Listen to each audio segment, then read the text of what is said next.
ওম নমো ভগবতে রামকৃষ্ণায়। শিবানন্দ বাণী।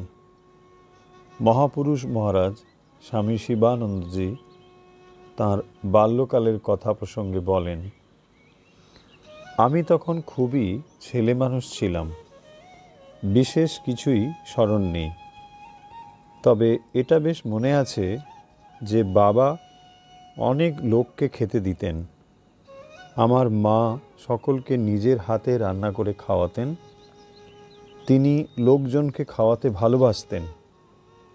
তখন তো বাবা অনায়াসে 2-5 জন বামুন চাকর রাখতেন, কিন্তু মা তা করতে দিতেন না। তিনি নিজের হাতে প্রায় সব কাজকর্ম করতেন। মা খুব লক্ষ্মী ছিলেন, খুব সাদাসিধেভাবে থাকতেন। মার খাটুনি দেখে বাবা অনেক সময় দুঃখ করতেন।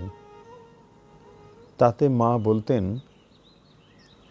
এদের সকলকে খাওয়ানো তো আমার মহাভাগ্যের কথা, এরা সব আমার ছেলে।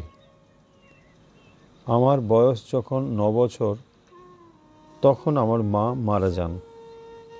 তিনি লাল কস্তা পেরে শাড়ি পরতেন, এছাড়া অন্য বিশেষ কিছু তেমন মনে নেই। খুড়োমশাই বলতেন যে মা কোনোদিন কিছুই চাইতেন না, এমনকি নিজের কাপড়খানাও না। এদিকে ঠাকুরের কাছে আসা যাওয়া করতে করতে ক্রমে যখন সংসারে সব সংস্রব ছেড়ে দেব সংকল্প করলুম, তখন বাবার কাছ থেকে শেষ বিদায় নিতে যাই। বাবাকে নিজের অভিপ্রায় জানাতে তিনি একেবারে কেঁদে ফেললেন। ধারা বয়ে চোখের জল পড়তে লাগলো। ঠাকুর ঘর ছিল, আমাকে ঠাকুর প্রণাম করতে বললেন। পরে আমার মাথায় হাত দিয়ে আশীর্বাদ করে বললেন, তোমার ভগবান লাভ হোক।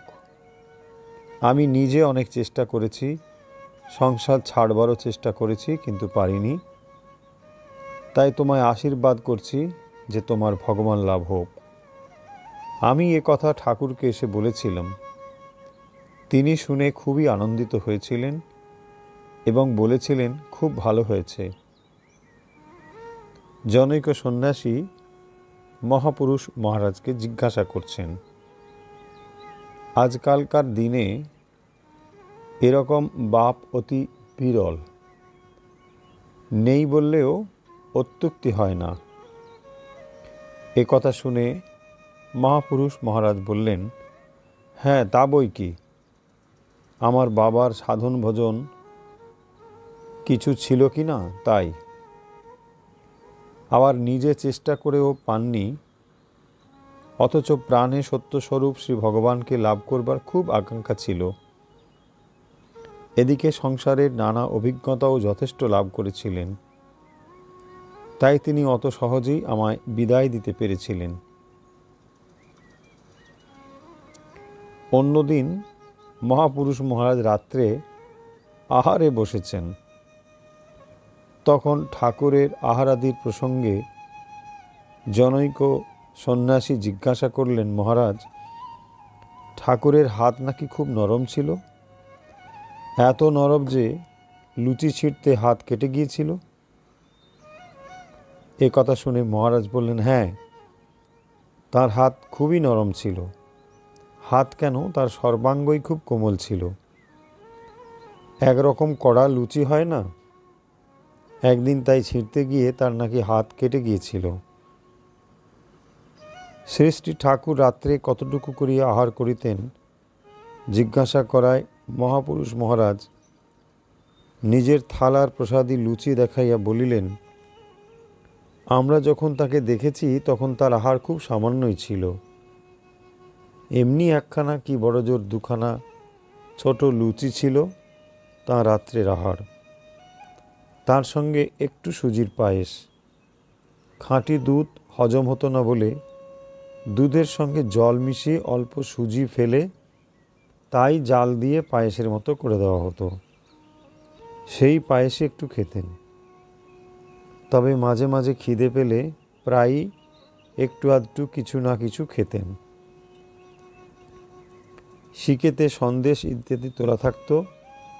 খিদে পেলে তাই থেকে একটি দুটি সন্দেশ খেতেন। কখনো বা একটি সন্দেশের আধখানা খেয়ে বাকি আধখানা সামনে যাকে পেতেন তাকে দিয়ে দিতেন। তার সবই ছেলে মানুষের মতো ছিল, ঠিক যেন একটি ছেলে মানুষ। আহারান্তে মহাপুরুষ মহারাজ নিজের ঘরে বসিয়া তামাক খাইতেছেন। জনৈক সন্ন্যাসী জিজ্ঞাসা করিলেন, মহারাজ, শ্রী শ্রী ঠাকুরের অসুখের সময় তো আপনি স্বামীজি ও কালী মহারাজ ঠাকুরকে না জানিয়ে